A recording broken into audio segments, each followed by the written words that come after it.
What is up, everybody? Trying to make sure everything is in working order. Let everybody come in. Oh, we got a little crowd here. What is up, everybody? How's everybody's weekend? I think I saw some chats about work, overtime, all that kind of stuff. I worked yesterday and it was hot. Didn't enjoy it too much. What is up? Oh, let me pull this up real quick. Appreciate everybody for coming in. It's been a minute. Let me pull up my YouTube stuff. Where is it?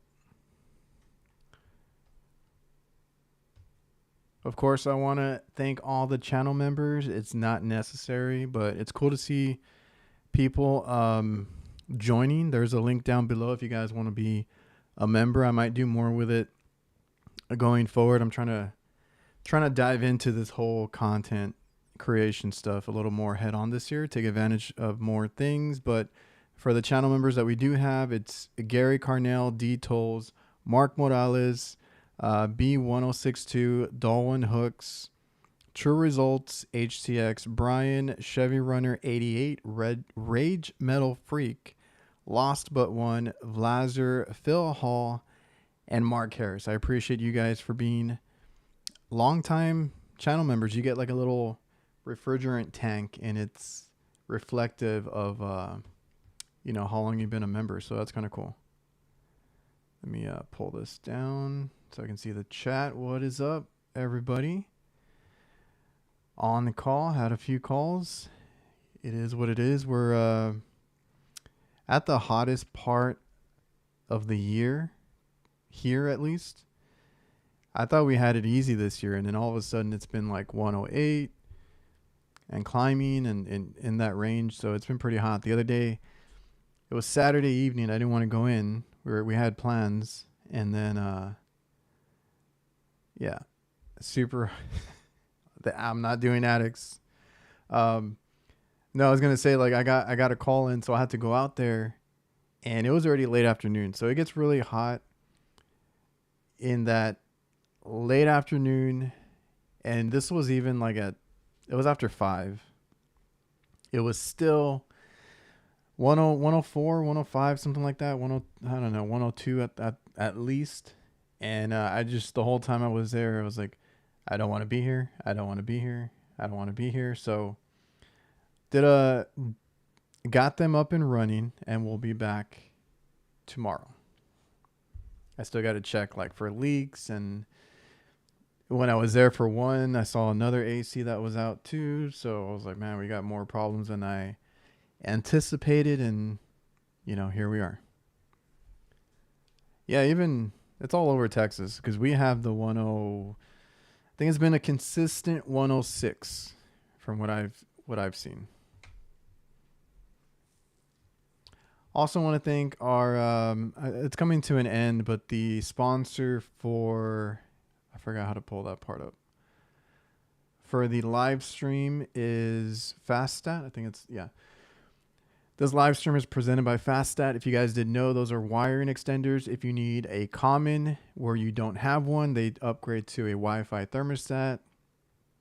You need more than one stage. That's a big issue that I find is trying to fix the installers that just jump out Y1 and Y2, which, I mean, does a customer really care about that? Probably not, but I like to put it with a 2-stage. If it's a 2-stage or multiple stage unit, have the right thermostat for it, run the wires where they're supposed to. But if you find yourself in a pinch, FASTSTAT also has where they can give you extra control wires, and you can hook up that second stage properly and all that kind of stuff. So that's just a pet peeve of mine. Every time I go to one and it's jumped out, like I said, at the end of the day, the customer just wants cooling, and they would probably prefer it jumped out. But I like to put those. If I can, I like to replace the thermostat and give them. I'm like, hey, it's not set up the way it's supposed to be, and we'll get you the right thermostat. But sometimes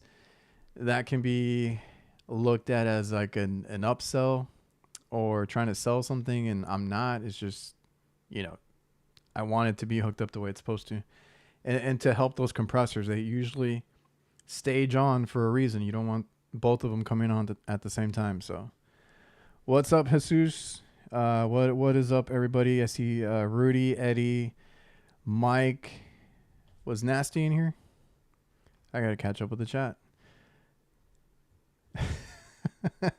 Thank God, no on call. I made a comment in, I think, the video that I'm editing right now, but it probably won't be out for a couple weeks. Where I'm still running calls. I'm getting behind again because we hired 3 people, but one of them was only like a summer job, which that's cool.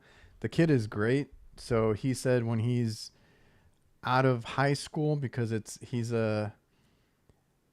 they go to this school that has HVAC as like something they can pick, right? I forgot what it's called. I don't know if it's an elective or something, right? You can pick a trade. So he picked HVAC and he wants to work for us because one of my cousin's kid is riding along with us, and that was his friend. They were both doing the same program and he loved it. And we had him, you know, getting elbow deep into all the systems, being on the hot roof. We don't do attics, but like, you know, the kitchen work, they were doing kitchen work a lot too. And he loved it. So he's like, yes, like next year, as soon as I'm done, I think he even mentioned Christmas break, any other time off, he's going to look into asking if we need any help so he can come and get some more experience. So with all that, 2 people, then that 1 helper, I thought I was going to be working less. I'm working the same. I'm still working a weekend here and there, every other weekend. I'm still running calls all day. It's been a weird year, but like in a good way, because we're building it up, and you know, the money's coming in, so I can't complain too much. I thought I was going to get a break.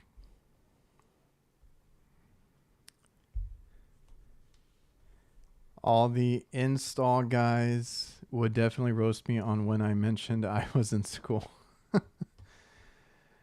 Yeah. The other one, the one that's related to us, is going to go because he was doing it in high school, I guess, right? I don't know how it works. I've never done it. Yeah. Don't drop out, need the diploma. So like he's going to finish school. And like I said, the one that's related to me through my cousin, he was doing the same program, but he's going to go into trade school. So, you know, we're all game for that. If he wants to learn more, I can only teach so much, especially when it's super busy. And I just haven't been able to catch up with them because they're running maintenance and a lot of hot side calls. And then I just got more maintenance that I need to finish on top of all the weird duct issues. I don't know if you guys saw the video I posted this weekend. Another duct. This was a return duct collapsed. And we had another one right before that. We have a lot of supply that's been deteriorating. So now we're doing a lot of duct work. And they have been volunteering to get in the drop ceiling. And we just kind of tell them what to do and how to do it. And, you know, they pick it up really quick.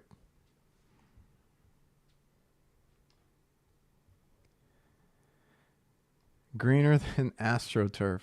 Yeah, and I don't know, like I'm not the biggest. I was always a nerd. I was weird. I was an athlete, so I was in basketball, and I could play basketball every day, all day, and I did for a long time. My parents, because I was always out, and they didn't like that, so they built a basketball court at their house. So growing up through high school, I was able to have like tournaments and have my neighbors over and have all my friends over, and we would just play basketball and have tournaments like all night, late night, everything like that. So I was that basketball player, and I played, you know, in high school and stuff. Didn't really try, which I regret. But either way, I was not hands on with tools or anything like that. The only thing is my grandpa taught a lot of his kids because I have my dad, and then I have 9 uncles and aunts. I think he had 5 and 5. I don't know how that worked out. 5 boys and 5 girls. So I grew up around him being a mechanic, teaching most of his kids to do mechanic work. I was into classic cars. I still have one that I need to fix up. And, I was around it, but they never asked me to do much, or I would help handing tools, and I never knew which tool to get, right? So, yeah, Eddie. It's funny, but I mean, in today's world, I don't want my kids out. We don't want them. We don't want to. We don't want to wonder where they are, right? Like today's different. Before, because Eddie here mentioned Mexican parents are the worst. I could only have friends over. I could never go to their house. Yeah. So for a while, I did go to friends' houses, but that lived nearby, like where I could walk. Although back then I would walk blocks, right? Like I wouldn't let my kids do that now. Um, so like, yeah, they would always want them to come over. I couldn't go. I got you beat, Adrian. I got 12, 12 on one side and 10 on the other. What's funny is my dad is one of 10 kids, right? And my mom is one of 2. So big difference. And you could tell it was always funny, like going to both sides, get-togethers, right? It was always super, like we couldn't get too loud on my mom's side. Like that was always like very different. You go to my dad's side, it's all loud music, people dancing, people joking around, drinking, all that kind of stuff. It was very different going to do the 2 different sides of the family. So, but yeah, they wanted them to come over. I was allowed to go out, but I was always like, when are you getting back? This and that. So that was me growing up. I never like worked on stuff. Like I like taking things apart and figuring out how they worked, but like I didn't use a drill. I didn't use tools too much. So when I got into trade school, I had to learn how to use a drill, how to use a screwdriver. A lot of the stuff they made us do by hand, right? So building, and Jason, I know you asked metal or duct board. There's no metal whatsoever. Every now and then you're going to see metal as far as like the return. But in this case, the 2 that we had collapse were not metal. So they were just straight duct board, which I do think is stupid. And I would prefer metal, but it's not common. Duct board is super common here. So yeah, when I was in school, they had us do all that by hand. So I still didn't get a lot of power tool experience. I knew how to use a recovery and a vacuum pump and that kind of stuff.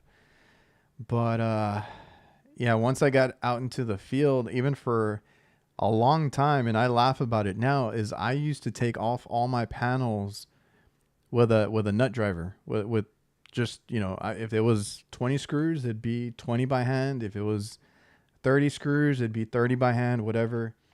I just wasn't a tool person when I started. So I could do the work. I didn't mind taking the extra time doing everything by hand. And that's kind of the way that I was taught in school. Because the duct board, we used to cut it ourselves, build it ourselves. The little thing that makes the grooves in the duct board, cutting that up, measuring it, building it, all that stuff.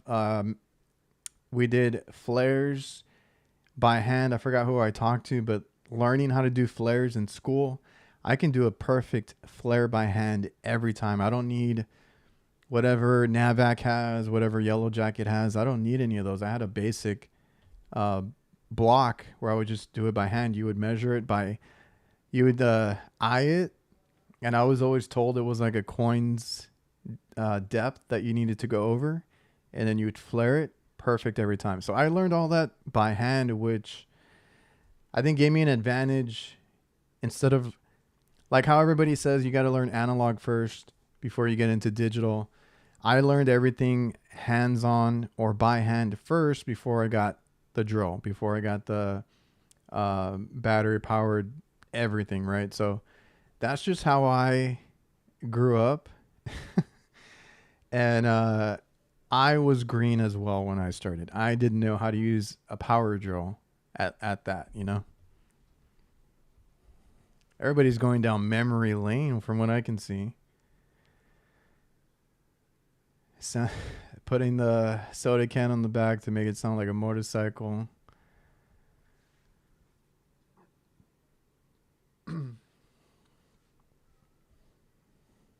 Only the old heads, me. Oh man, I feel weird when I. So we're going to Milwaukee this week. I know that's in the title. And my whole thing is I got to do the Milwaukee podcast, and she gave me a breakdown of what we're going to talk about, which I think Victor mentioned the recovery. We are going to talk about the vacuum pump, the recovery machine that they have coming out. So I'll get as much details as I can. And then I kind of brought up some other tools that I want to talk about. And I do want to ask them like what else they have coming out for HVAC in particular, because they do boast that they come out with hundreds of new tools every year. So just, trying to dive into that. But yeah, my little outline was like, to introduce myself, and it's like, oh, you've been doing this almost 20 years now, and this and that. I'm like, that always scares me that I've already been doing this almost 20 years, because it doesn't feel like it. I mean, that's a good thing too, is I'm still enjoying being in the field, but I'm getting up there. I feel like I need to pull back a little bit, and I'd rather start training, but I don't want to get off the tools yet. So I'm in that middle ground, and only because some like there was somebody else that had talked about it, like, but they're young, they have no kids, they have I don't know, I think they're single too. Like, they're taking up all the overtime that they can get. I was like, yeah, as when you get older, you have a family, you have kids, your body doesn't want to do the things that your brain thinks it can do anymore. So you got to start thinking about what you're going to do in the next 2 years, 3 years, 5 years, depending on where you're at in your career. So I'm at that point where I'm thinking about the next 3 to 5 years. What's the plan there? So just keep that in mind.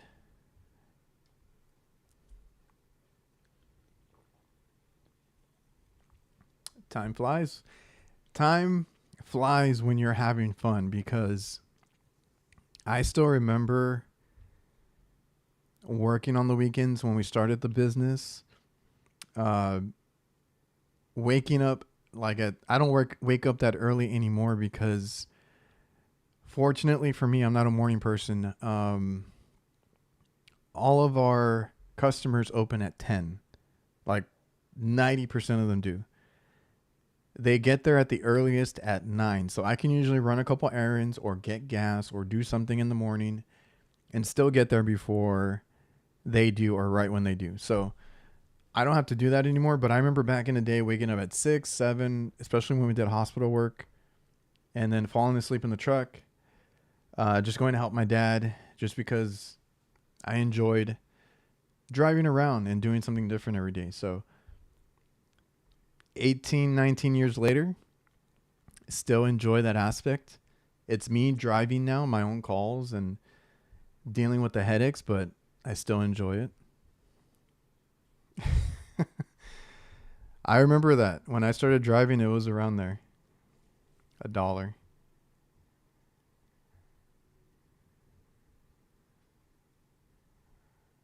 Oh, I'll write that down. Yeah, we're gonna be in Milwaukee from Wednesday to Friday. It's weird. I think everything is on site. I'll have to see like what the schedule is, but I'll definitely write down that recommendation. Um, but I feel like Milwaukee, because Milwaukee takes care of everything, and we need to see you on the Trades Talk podcast. But thanks for the recommendation. Who's Trades Talk podcast?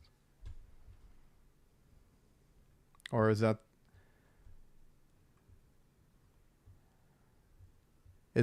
I am going to be on the Milwaukee one.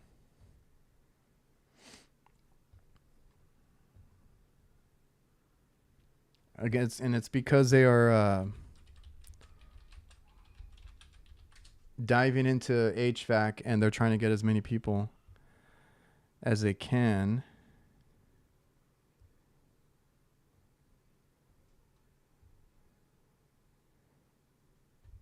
Oh, okay. I know who this is. Yeah, Trades Talk. Well, look, when I get out there, I'm going to network as much as I can. So there's a few people that I think are going to be there, and I'll be sure to try and exchange information and try and get them on my podcast. Try and network to see if there's any other things that we can work together on. So I'll definitely take advantage of it. I usually don't like to do that kind of stuff, but it's Milwaukee Tools. I want to make sure that I make the most of it. Refrigeration Devil, appreciate that, man.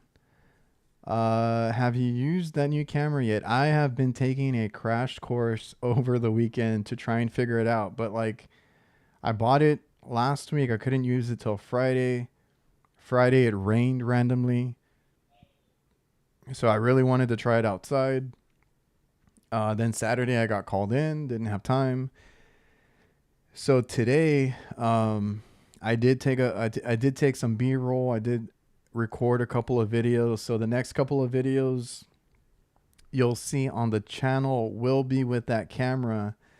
But I was learning, so I had the wrong settings on it. So it'll be extra clear because it is like a 6K camera. But I barely learned today what settings I need to have it on and all that. So yeah, I'm already trying to learn how to use it, crash course and all that, because I'm taking it with me to Milwaukee and I'm going to try and record as much as I can with it.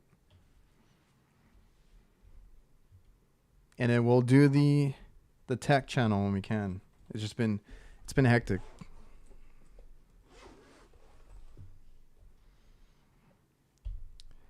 Take a trip up to the Twin Cities. I do want to travel more.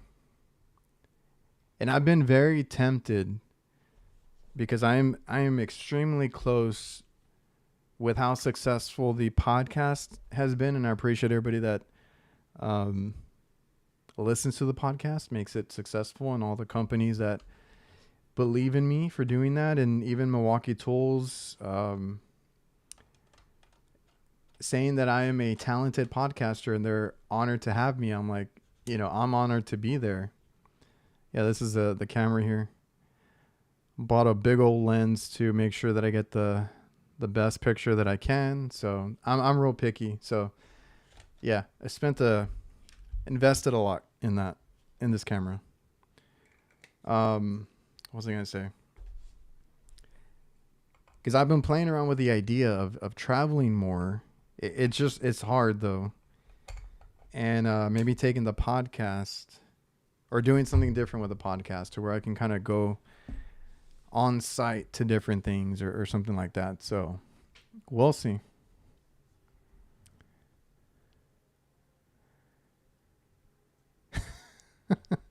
I appreciate it, man. I really have fun doing, because I've always wanted to do something like that. And that's kind of why I started doing this channel, is because I do have, it is a hobby. I wouldn't say it's like I barely started like really investing in it, because it is a second job now, obviously, if I'm getting hired to do different things now. But it's always been like a little passion.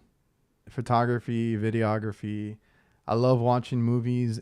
Not as much, I can't watch anymore, or as much as I used to because of work, but the cinematography, all that kind of stuff. That's what I like. So, that's been a good hobby that's turned into all this stuff and helped me doing this. So, it's been cool. And like I said, I have fun doing that channel. I'm just waiting to see if we are gonna move around some stuff, and I want a little bit more space so I can film it the way I want to film it. And the garage, I think I mentioned this on nights. The garage is too hot right now.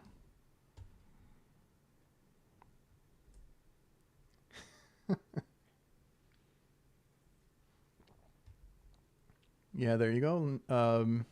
Las Vegas, that's where it's at. I can't wait to see everybody. And I'm going to make sure I don't book myself. Because last year or this year, I had a few things to do. And then I had a bunch of things that I was doing for free to build up the podcast that I agreed to. So I could kind of fast track that with some companies.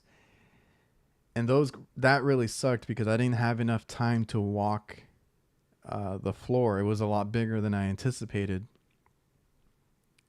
Or I just didn't remember. I mean, it's always a long walk, right? So I'm going to make sure that I stay on the floor a little bit longer to hang out. I don't want to be behind a booth the whole day.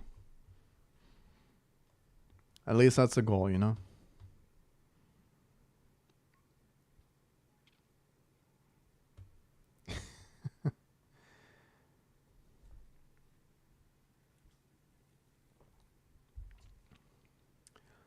Who is replacing Curtis? There is no replacing Curtis.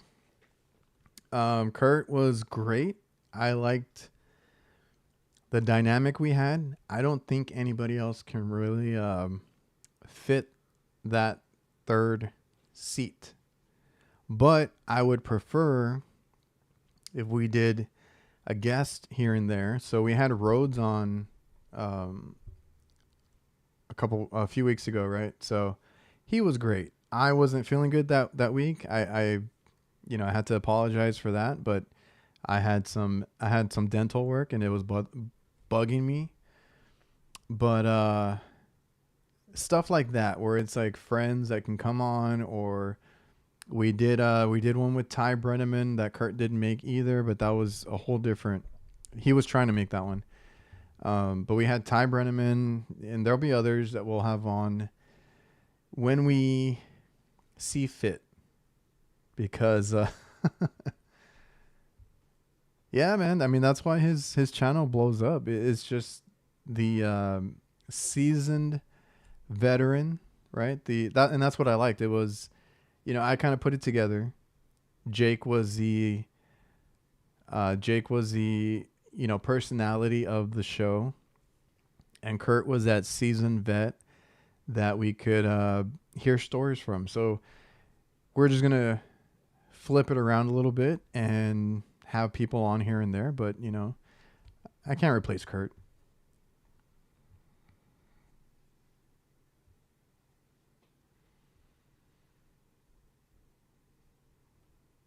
I hope we hear that chant at the podcast pavilion. Oh, I need to make sure I get all that squared away too. We are going to be at the Reliable Trades podcast is officially signed on for the podcast pavilion again. I don't know who. I don't have a plan yet, but HVAC Nights is officially now signed on as well. So you're going to see in the promo, you're going to see HVAC Nights advertised for AHR.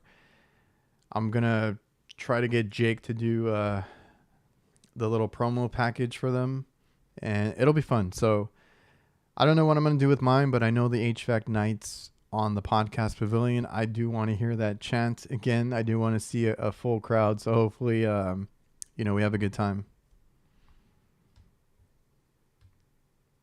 I am super excited for HVAC Nights and how well it's been doing, because it is just raw and fun, And I also appreciate anybody that's been, on my podcast. I do want to start having returning guests. So I'm definitely going to be hitting up some people. Also, I'll remind everybody at the end, but this week we are going to do a live Reliable Trades podcast. I don't have one recorded because I have so much, going on right now. But we are going to catch up with a returning guest on Tuesday evening. So make sure you come by. It'll be live just like this. We'll, answer the chat and kind of catch up. And I'm going to start doing that every now and then. I'm going to try and do this Sunday night one as much as I can just to, catch up with everybody else. That's the main purpose of this. And to answer any questions. I know like today we're just talking about different things, but sometimes people have questions, and I've been trying to be better because I get a lot of messages that my stuff gets that my stuff gets played in classrooms. That I just got a comment recently that they forwarded my video to all their technicians, their new and older technicians, and that they make sure that they watch them. And I'm like, crap, I gotta be better. And I got a lot of good feedback on the Heatcraft episode last week because it was very informative. We went over some troubleshooting tips and, all that kind of stuff. And that's what I want to do with everything, is to have it be more helpful and still, still the same content that I've been doing, just trying to present it a little bit better. Field piece probes with the charge ports. I need them to get a display on there first. I need to ask him because everybody's asking me about the analogs. He told me back in May that they were just tweaking something and it would be out soon, and that's the last I heard. I haven't asked. I need to bug him. Like, I know that the leak detector came out already, but where are those analogs? When's that second generation coming out of the probes? Let's see. What's up, Zay? Yeah, sorry, Sam. I saw your comment. Milwaukee Pipeline. Kitchen Cowboy trade show hosted by Milwaukee highlight. Yeah. So they're gonna. It's like you're gonna see. A lot of the big creators usually go. So I'm surprised that I got invited. But hey, I dropped everything to go. I'm going to record as much as I can. Basically, it's invite only. So it's only people that they, asked to go. It's not open to everybody. And everybody from Milwaukee is there. Everybody that deals with either marketing, design, certain specific product lines. There's people that are in charge of it. Like, everybody's there. So I'm able to, I forgot who I'm sitting down with, but I'm going to be a guest on their podcast, and they're trying to do more with that podcast because I don't even think it's available for like Spotify or Apple or anything. I think it's only on their YouTube channel, and they want to broaden that. So they asked me to come in and talk about tools specific to HVAC and what, what we use, what we want to see. So I'm going to write down some things, and then we are going to specifically talk about their vacuum pump recovery machine, a lot of their tube cutters, right? The battery powered pipe cutter, all that kind of stuff. I would love to see, which I will bring up to them. And there's no dig to any companies because everybody already knows who the innovators are, but I would love to see Milwaukee do a pipe bender, a tube expander, because those are two tools that I use a lot of. I don't know if you guys use a lot of flares. Maybe we need a flaring tool from them. I don't know. I really like the fact that you can use the same battery, and if they can make some of those, like the tube expander can probably use like the M12 because it does. I don't think it needs that much power.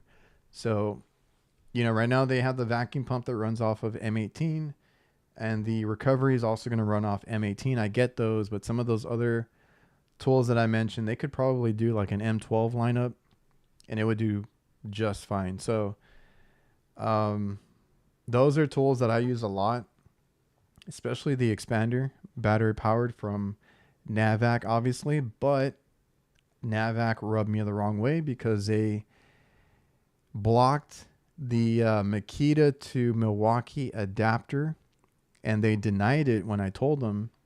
I have a video, if you guys have seen it, where I show where they added the molding, the plastic piece to block it. And then lo and behold, I guess that was done so that they could unveil at AHR that they're working with DeWalt adapters. I don't know. I think it needs an adapter, but it works with DeWalt only. So not a fan of that. I modified mine to work with Milwaukee, and I gave it to the guys. I don't use that one anymore. I have the Hillmore one, obviously, but just I didn't like that. So personally, if Milwaukee can do some of those tools, that'd be really cool, because the only thing is those batteries do last a long time as far as the Navac ones, but I don't want to carry extra chargers.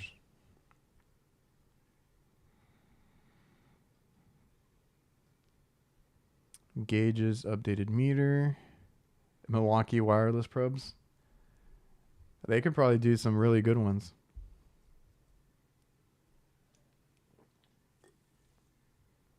And they have a good display with the I have the meter, their multimeter, and it has a good display. Yeah, somebody was asking me like where I got or how I did that, and I was like, they sell the adapter. And it's honestly, it's the same adapter that you can get on Amazon if you just look for Makita to Milwaukee. And technically, I think that one does DeWalt too, but technically any Makita adapter will work, because it is, all these companies use the same platform. Navac, Hillmore, who's the other one? The RLS press tool that they give you, or that it's in their kit. They're all Makita platform. So my RLS press tool takes Makita batteries. So you can use any of the adapters that you find like on Amazon. Hillmore just encourages you. Like they tell you it does work, and we have the adapter in case you want to buy it, all at once. And, I like that approach much better than what Navac was trying to tell me. So not that I don't like Navac. I still use a ton of their tools, and I used their battery powered pump for a long time until they made that change.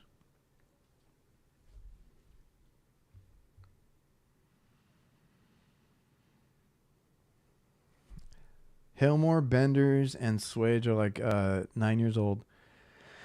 Still work like brand new. And that is a good and a bad thing, right? Because that's my only, like, I like Hillmore. Me and my brother have been on the Hillmore train since we got into the field. So once I started seeing Hillmore, I definitely got their bender. I don't think I got their expander, but I've tried it. And then, a whole bunch of their hand tools, because I think I just got some tools in right now. They have that nut driver that was like reversible. It was 5/16 quarter inch, but it was just a nut driver. That was the coolest tool, and they had it available in a stubby as well. That was the coolest tool before flip bits were a thing, right? We didn't have flip bits back then. And it was the Hillmore reversible nut driver that was like super cool. We all wanted it. If we lost it, we went and bought another one. So I've been a big Hillmore fan for sure. And and the leak detectors, those are my favorite. So that's one that I'm rocking right now. But like, since they're so good, they don't update them. So the only thing I hate is that they like the heated diode one. I kind of like it, but it takes batteries. I would prefer it to be rechargeable. The batteries, sometimes they explode in my van because it gets so hot. And the infrared one that I have from them, I love it, but it takes a micro USB. I wish they would update the port. But other than that, I mean, yeah, they're good tools. I've always been like a field piece Hillmore person. I've been going away from field piece lately. I'm just waiting for. Actually, I don't think I'm going to use my manifold anymore. I've been trying to limit myself, even though I enjoy using it. And I've been really trying to challenge myself to only use probes. So I've only used probes this year, even for startups and things like that. And I think I'm going to give my gauges, I'm going to hand them down to somebody.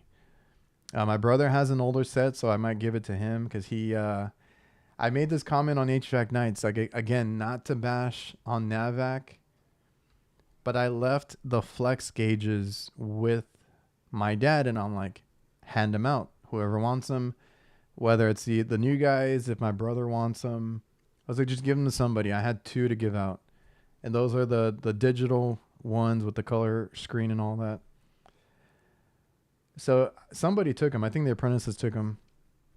My brother's like, yeah, I passed. I was like, those are like, they mimic digital, but they don't do digital things. He's like, I don't want that. I'd rather have analogs, right? So he's like asking me and he asked me, is Hillmore, the Hillmore digitals, are they coming out yet? I'm like, I don't know. I'm waiting on those two because even though I might not use them, I think they're a great option, you know? So he might use them whenever they come out. I'm interested in getting the field piece analog as a backup just because I like to have a backup. But I've really tried to stick to probes this year. Oh yeah, that's right. I did like the build quality on it. And the only thing is like I want to say it was like 7/8. I might get it jammed in there a little bit and you have to get a little tap to get it out, but the only other one I would recommend is a NAVAC hydraulic bender. You can't go wrong with either one, but that one just, I felt like it was super smooth. What is up, Zay? What question you got? That's how I was too. Like any startup, but not to service, but any startup that we did, because that's something we do install a lot of, and then we do RTUs, but RTUs you're not supposed to mess with the charge, right? It's self-contained, but like if we did a split system or a walk-in box, that's where I was using my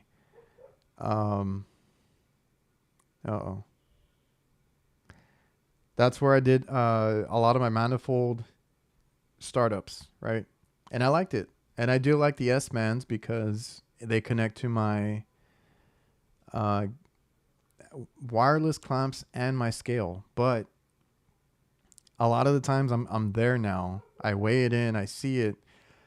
I don't really need to walk away. So I kind of wanted to try some other brands. The manifold thing is just it was always a preference. But I'm trying to use probes.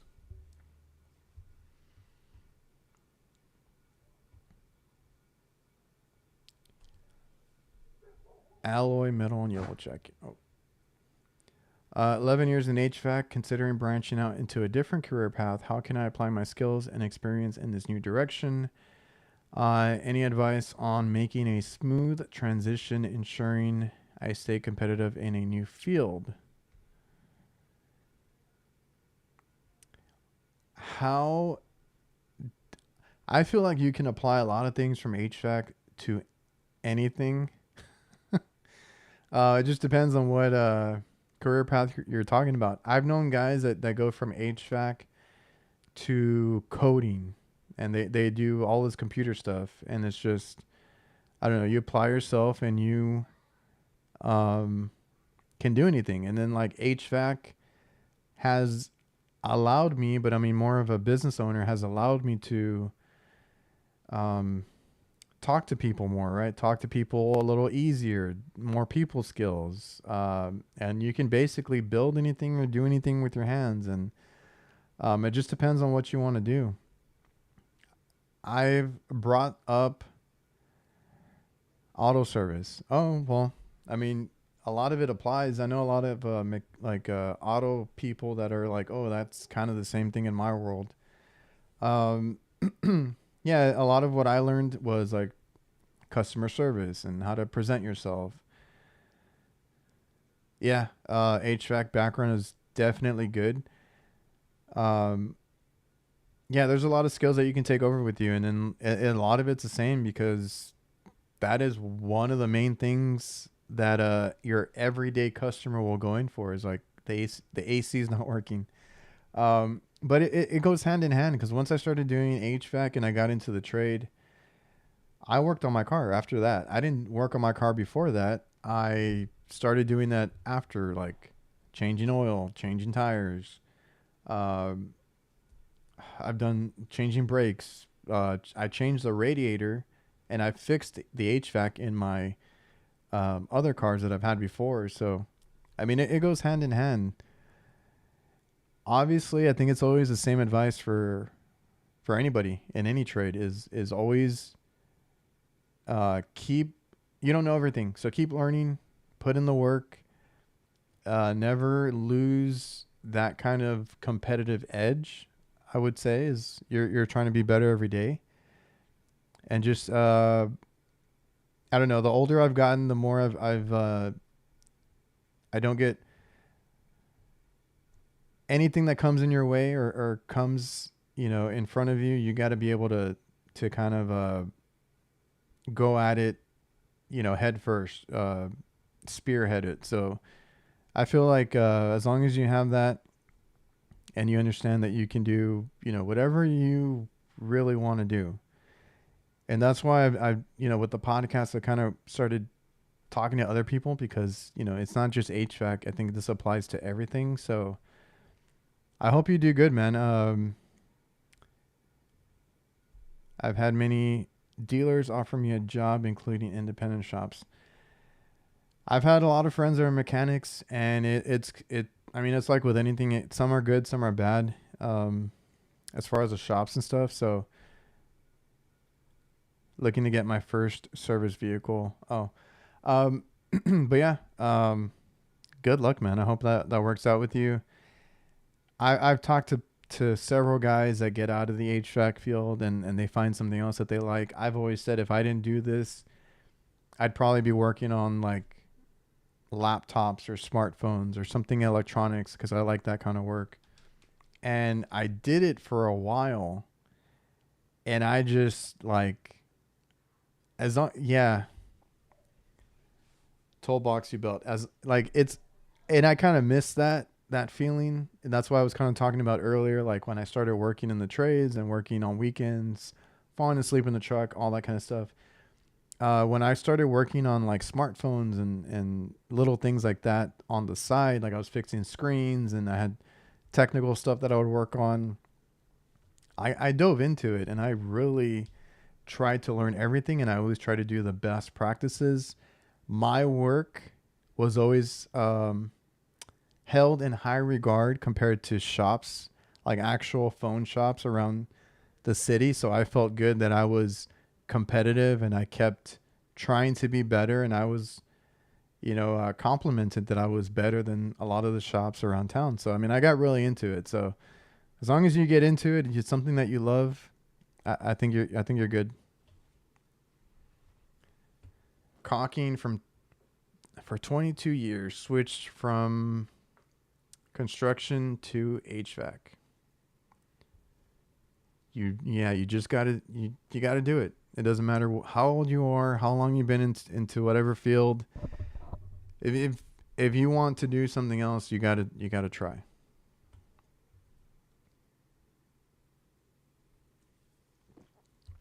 What is everybody's opinion on Travis's first service vehicle, preferred make and model?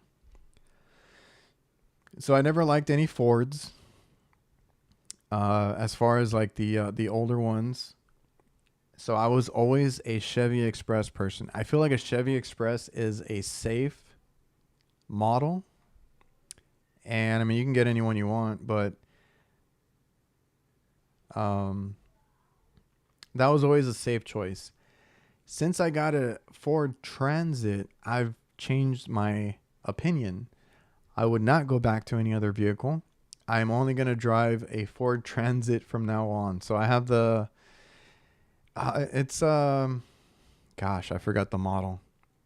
It's not the super tall one. It's just an older, not an older. It's a few years old Ford Transit, and it's extended a little bit. Like it's a little bit longer.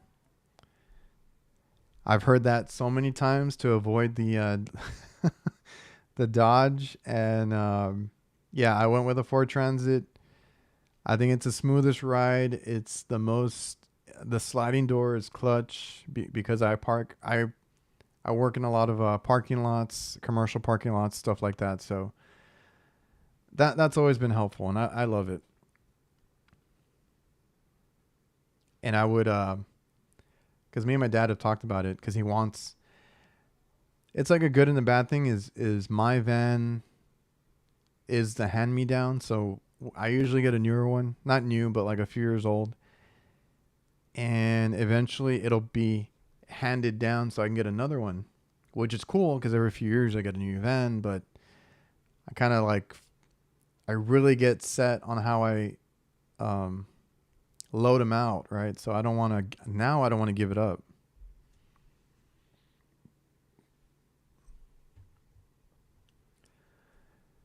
Mike got a Ram, and Transit's interior layout is much better.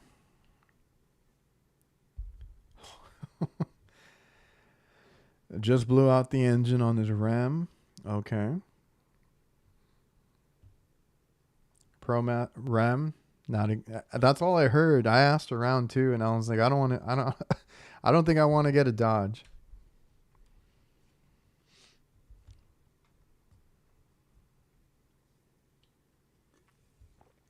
Electrical issues in the Ram. Oh, it's made by Fiat.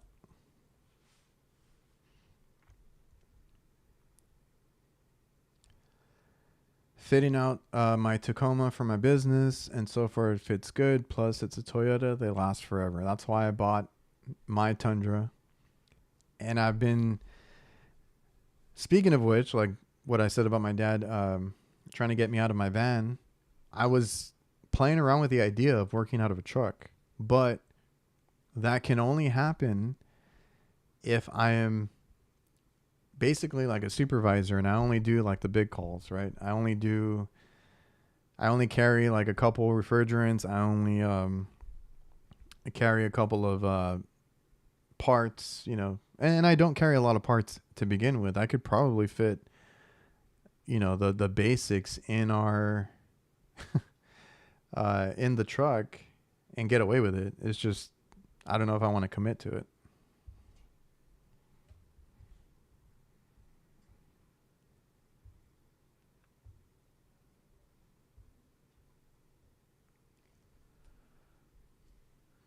What are some core concepts that Resi installers must understand before going into commercial, specifically supermarket? Does anybody here do supermarket? I'm trying to remember. I don't do supermarket. The only thing with supermarket depends on what kind of residential. Well, you're an installer, right?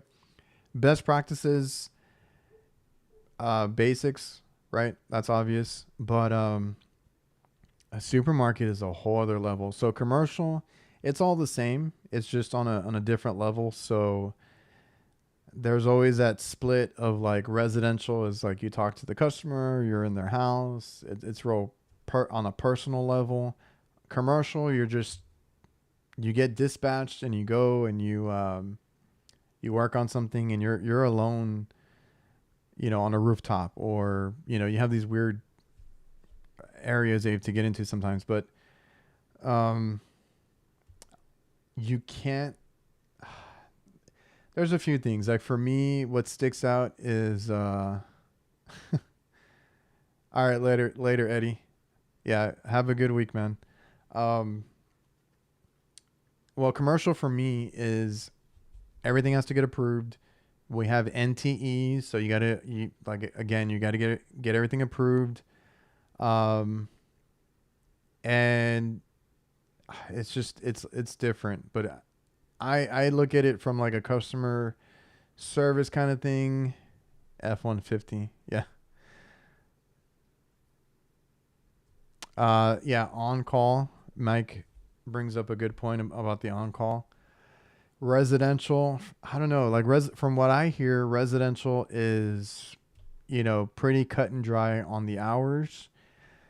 Commercial for me, it can be a little bit of both, where it's like, you get out at 5, you get out at 6, and sometimes you get out at midnight, or sometimes I work on the weekend.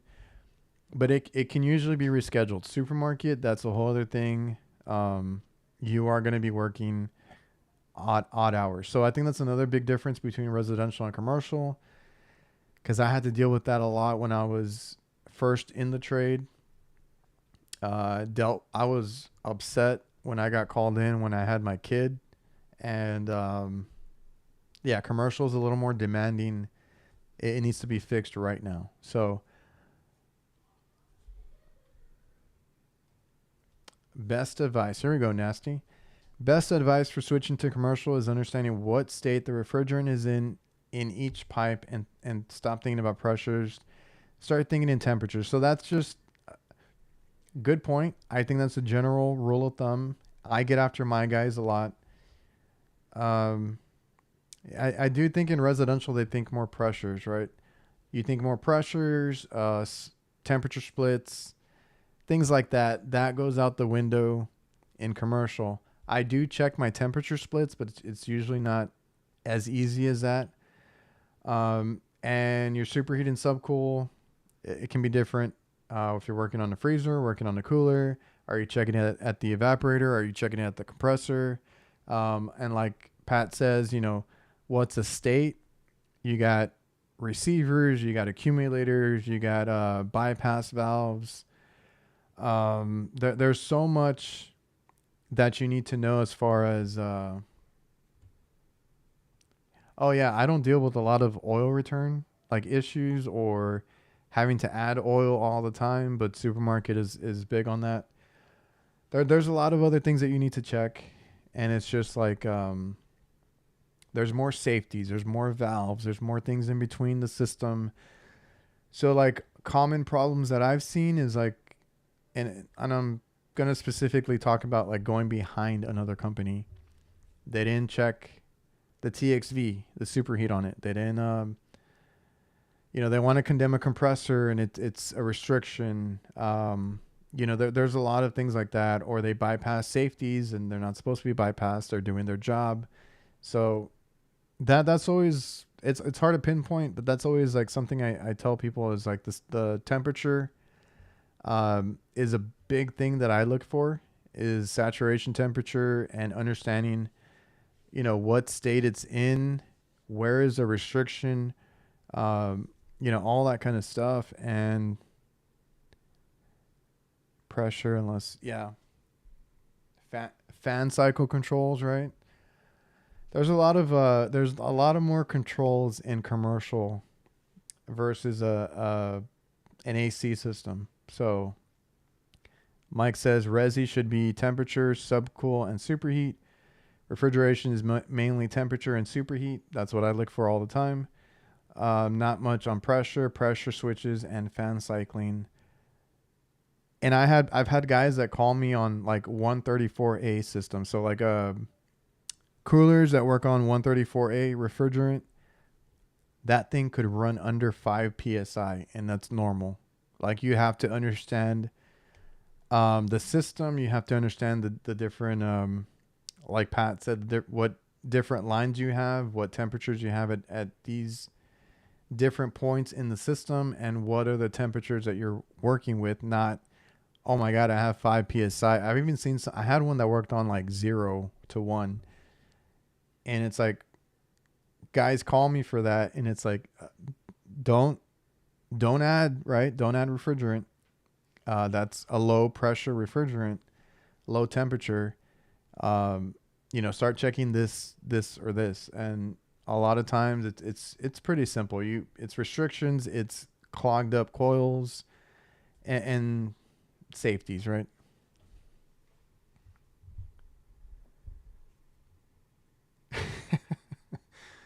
Resi is just about sales.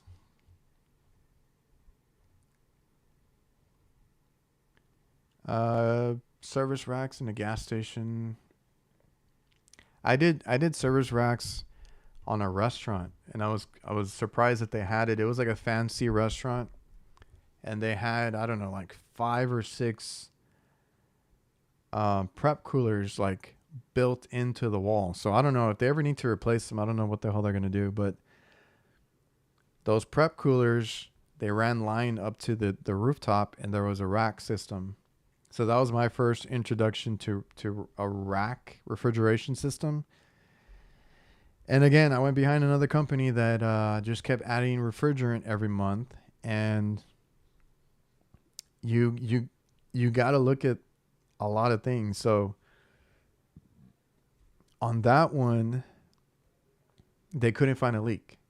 Now, I mean, it happens in any system, but that one in particular, you got to know where to look.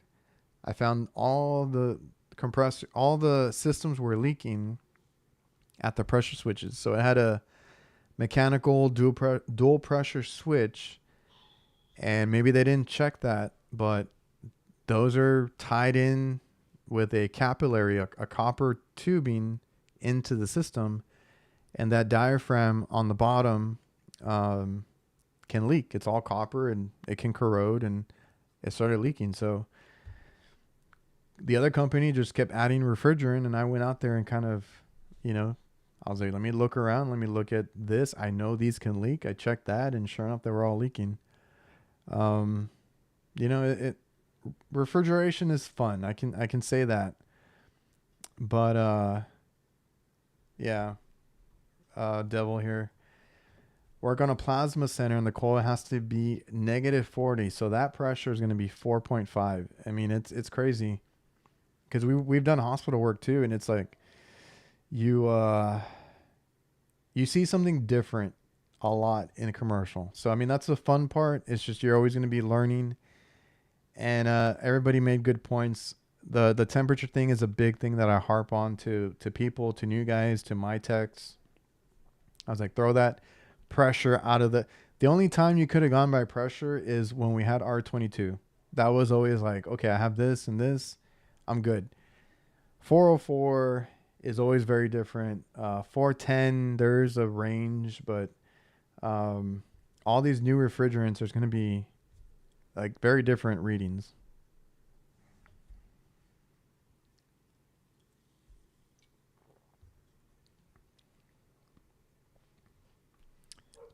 Is it bad if a company doesn't provide tools like a recovery machine, vacuum pumps, recovery tanks, and they expect you to buy everything? Yes. Man. So like we we started our own business. So we bought our own things, but when we started hiring people, like they get a vacuum pump. For a while they were old vacuum pumps. We've updated all their pumps. So they get a vacuum pump. We have a few recovery machines that they can get. And then again, same thing with the recovery tanks. We don't have like enough for everybody to keep them on the van, but we have them there. So you take them as you need them. We have like 3 recovery machines that we can, swap out. And a vacuum pump, I think everybody needs a vacuum pump. So we have those, and I like to give them gauges, and maybe some basic tools. So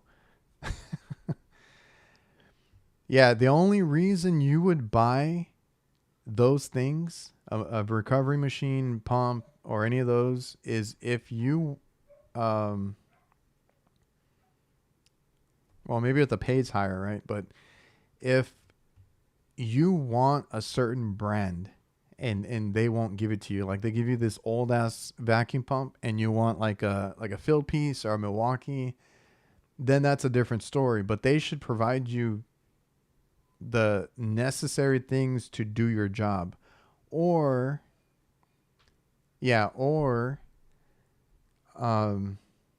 give you something pay wise to offset that, at least in the beginning, like a what do they call it? Like when you transfer or when you sign on, like a sign on bonus or something like that. Like maybe, but like even then, um, they expect fresh out of school, trying to get into commercial, got hired, but got hired by a resi company, and they expect me to have it when I'm on my own. No, that's not how it works. Yeah, you can invest in yourself.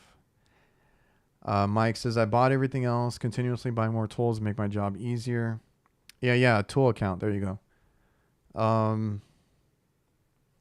They give us vacuum pumps, torches. They should give you torches. Van credit card. Yeah. Jason's like hard pass.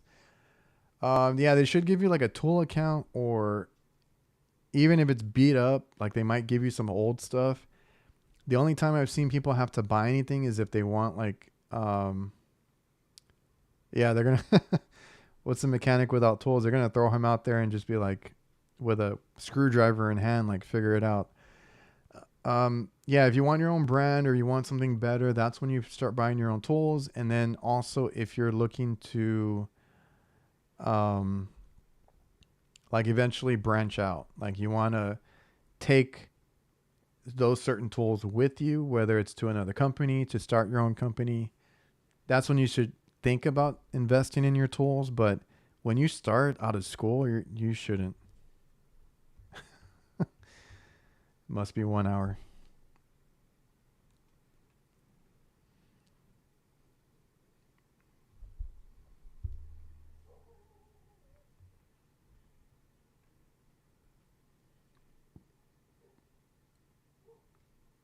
Let me go through the comments really quick.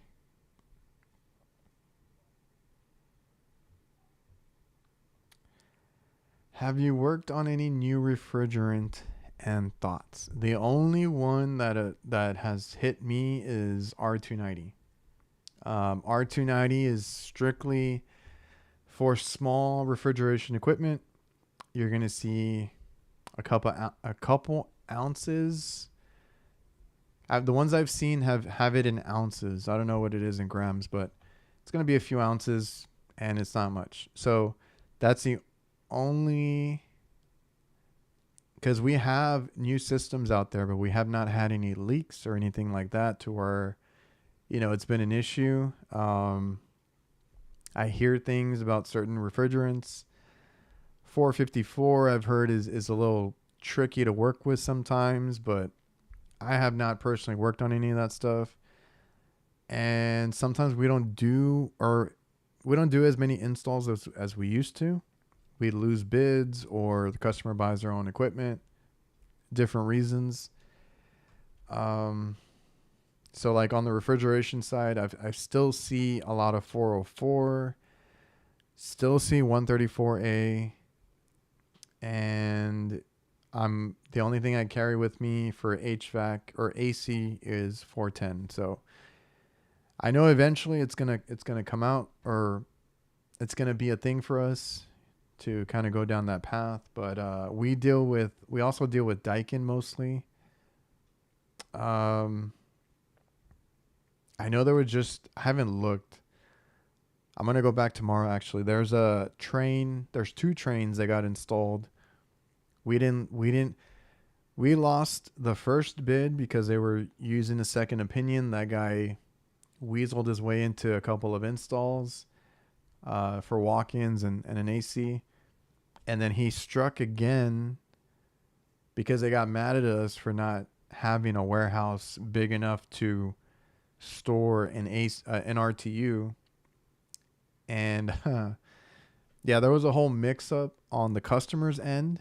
I do commercial, so it's a fast food chain. So there was a mix-up on their end. They were upset with us that we couldn't hold it. They didn't want to let us, hold it at the house. I get it, insurance or liability, whatever. I get it, but they let this other guy install it. So there's a couple of trains out there that I need to double check what they're running because they are new. But we haven't had any issues with anything so far. They are super easy to work on. The RT90s, like most, we've had a handful that we've had to we got calls for. Every single one of them had a leaking evaporator. Like I already know where to look, and that's usually the problem with those is they're I think they're Delfield under counter coolers or freezers, and it's always the evap. It's always leaking. What is up, Sir Master of None? Got my first tools at a pawn shop. There you go. I got mine off another technician that was selling like a recovery. I think I got an old vacuum pump myself. And then my hand tools were new. They were Klein tools that got stolen. So, there's that. But yeah, all my stuff that I started with were hand-me-downs or used.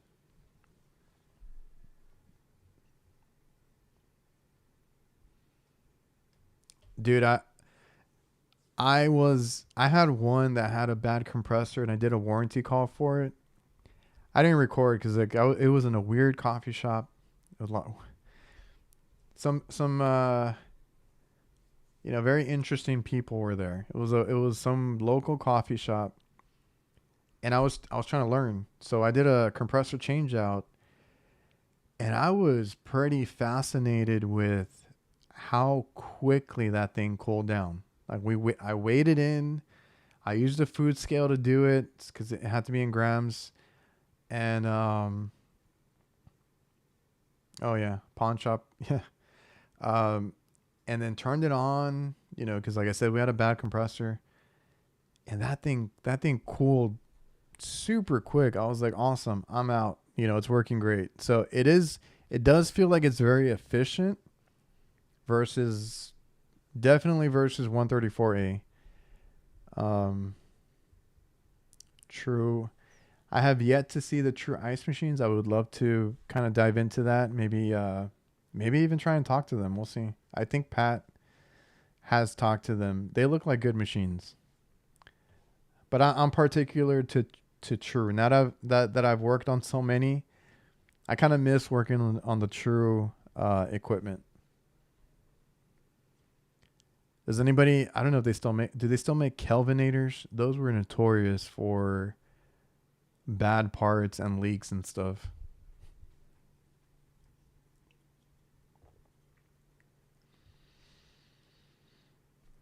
R290's evaporators will always leak. Capillary tubes restricting because nobody cleans the coils properly. So we have the Delfields, and that's something that's I give pointers to the new guys, and even to some of the older techs that might not have worked on it before. Those undercounters, you don't necessarily clean the coil unless you can actually like hose it out with water, like turn everything off and disassemble it. It sucks up air. So I always tell people your fan is going to be dirty, and it's going to be dirty maybe on the inside, on the bottom, not the coil on the back. And I didn't know when I started either. I was like cleaning the back of it, and I looked underneath. I'm like, oh, all the dirt is on the on the fan itself. So take the time to learn how your system works, because right now we're doing center mounted evaporators, right? All the fans are on the bottom. Like you walk in, they're on the ceiling, and the coils are on the side. You would never know how dirty they are. And I think I have a video coming out because I just started doing maintenance on them. Because I had to tell the customers, I'm like, if you look inside, right, where the fan is, behind the fan, they are plugged up. If you look on the outside, it's nice and clean because that's where the air goes out. But it sucks up through the fan and it goes out inside. So any lint and dirt is trapped where the fan is and then on the inside of the coil. Um, so yeah, like those I've had to tell the undercounters. I tell the guys where to look. On those walk-ins, I tell the guys also like, look to see if they're filthy, because we have some that ice up because they're so dirty, and you wouldn't think it from looking just at the outside of the box because it looks clean. I'll only work with 454 when Heatcraft comes out. What do y'all think? I hear R32's better. And R32 is part of 454. So why not just go with the pure refrigerant?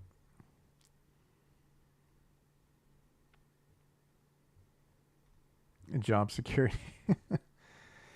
Goodman evaps always leak at the copper aluminum joint. We had, before I moved in, we do have a Goodman. Before I moved in, they had just replaced the evap coil on the house. After I moved in, we noticed that it was not cooling again and it leaked again. So they had to replace it again. They took care of it under warranty. So I didn't have to do it, but yeah. And my parents have Goodman, and it's not that old. It's a newer one. It's still 410, but it wasn't put in that long ago. We just replaced the evap coil on it too.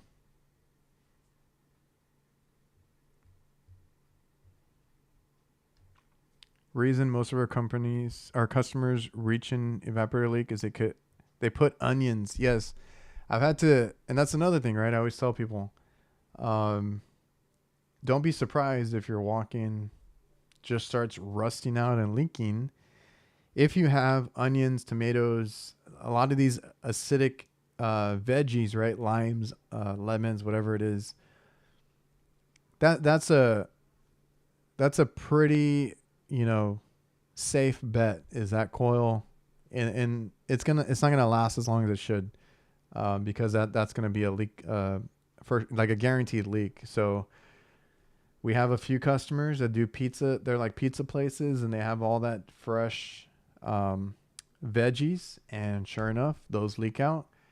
We have another place that also has they have 2 coolers and a freezer, but like 2 walk-in coolers and the veggie cooler.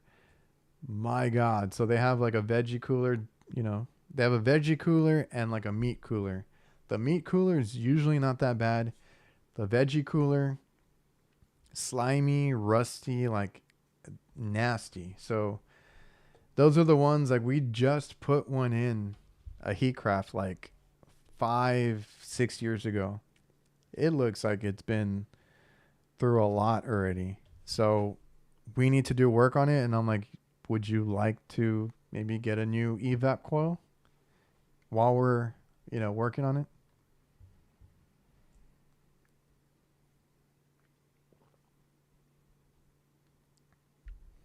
I did two of those last week. Yeah, salad dressing, lemon, lime. Yeah, we get a lot of calls. Hey, it's raining in our walk-in. Because I have one customer that is like I said, 20 stores. I have 2 customers that have about that many stores, right? One of them has the traditional low profile, the ones in the back with the fans in the front. Don't have too many issues with those. You can tell when they get dirty, all that kind of stuff. The other customer that has a lot of stores, they're all center mounted, the ceiling mounts. And those are the ones that are always clogging up, always dirty, not cooling properly. And we finally got them to both of them to okay maintenance. So now we're doing that.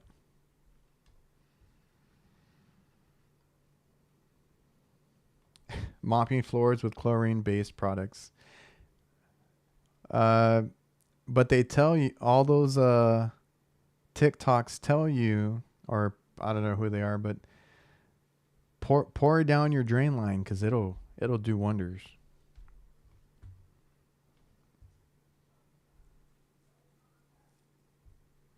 Yeah, they need to up their chat game.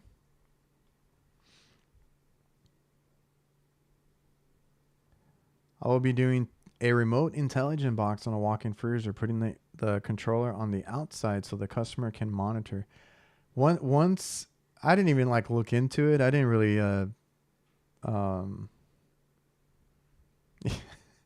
I didn't think about that, but when I had that talk with Heatcraft, I'm like, actually, that would be kind of cool. Especially on, well, in certain situations, because I hate when they're like in and out. And then like I get there and I got to work on it and I'm going in and out, right? When I can just be at the controller, checking my a few things, checking the superheat, checking all that kind of stuff. I love the controller, for getting all those readings. So it'd be cool to have it kind of like outside the door. I would love to see that if you do that. How long have you been doing HVAC? Almost 20 years. I've been doing this since 2007, maybe late 2006. I forget. So I'm up there. Phoenix. Which one are you? How old are you? I know I had just seen your YouTube channel.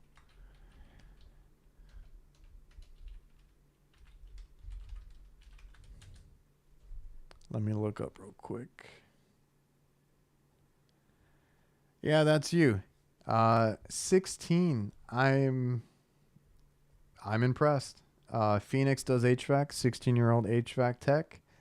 I didn't start at 16. I started at 20, so I'm going to be 38. Been doing it 18 plus years.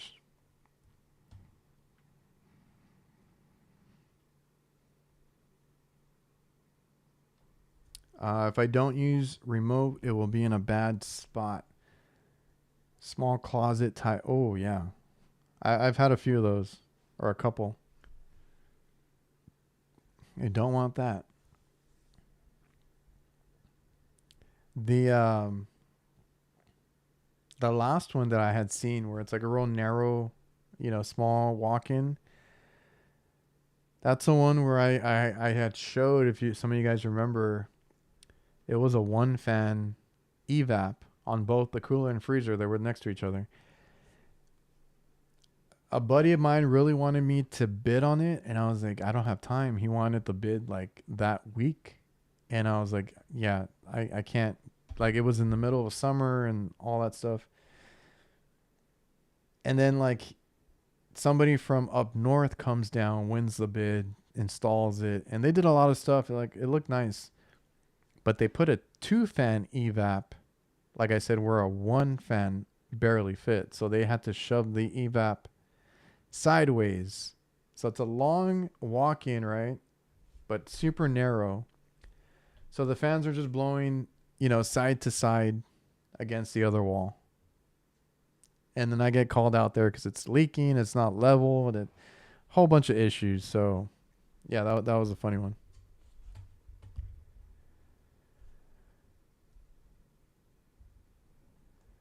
I appreciate that, man. I'm gonna try and do more with that. Those company ones are. I'm always afraid of that because I never know who I'm getting. They're just like, we want you to talk to Heatcraft. I'm like, I gotta know who it is. But that guy was awesome, and I've had very good luck with their tech support, so I kind of knew that they were good people. So I had a lot of fun doing that one. Milwaukee Pipeline. Milwaukee Tools is hosting by invite only. Some people to go out there and we can film, make some content, show all the tools that are coming out. So we're going to talk about the vacuum pump that just came out not that long ago. Recovery machine that they're working on that should be out next year, obviously. And any other tools. So we get to demo, we get to kind of showcase a lot of stuff. I get to podcast with them, and we're going to talk about HVAC and what tools they have coming out and stuff like that. So be on the lookout. I'll try and have that, posted as soon as I get back. It's a cool little, trade show, basically.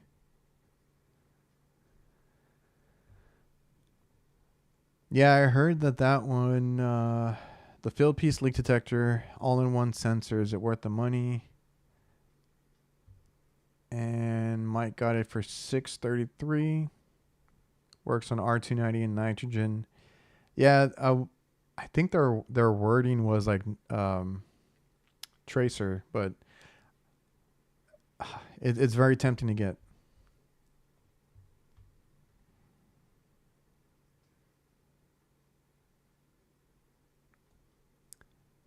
I think I haven't seen much new equipment. They've been actually getting us to repair a lot of stuff recently, so I haven't seen a lot, but I think I did come across one one or two, and I was like, that is a huge ass condenser. I thought they had messed up, or that was like what they had left or something. But yeah, I did notice a couple of them. The evaporators are definitely getting smaller, and then I just came across one that was like brand new top and bottom, and the condenser was huge, or it looked awkward to me.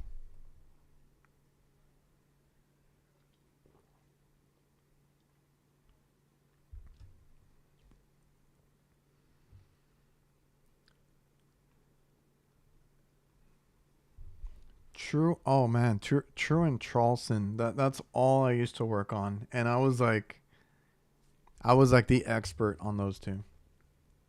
Changed so many cap tubes, um, controllers, freezers. Would always, all the on the Charleston, all the what do you call it?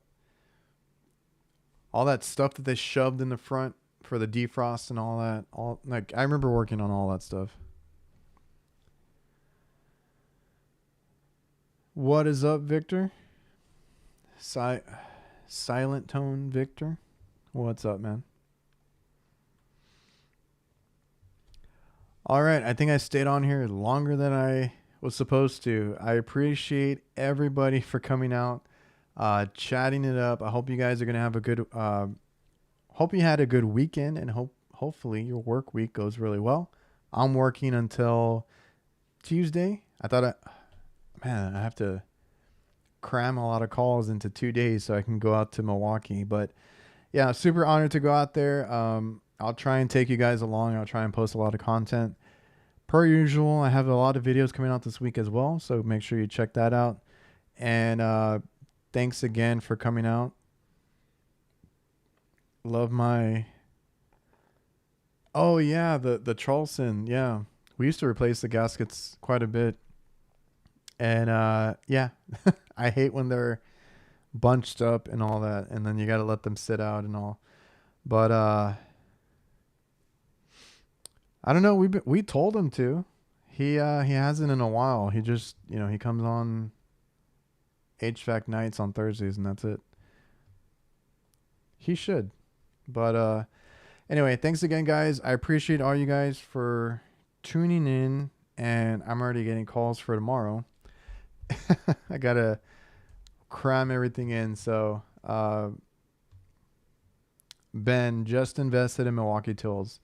I have gone down that rabbit hole, and it paid off now. But um, I get to work with Milwaukee at this event.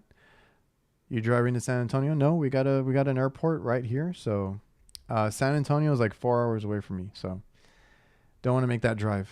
But anyway, I appreciate you guys. I'm gonna hop off here, and we'll see you guys next week. Later, guys. Let me hit the outro.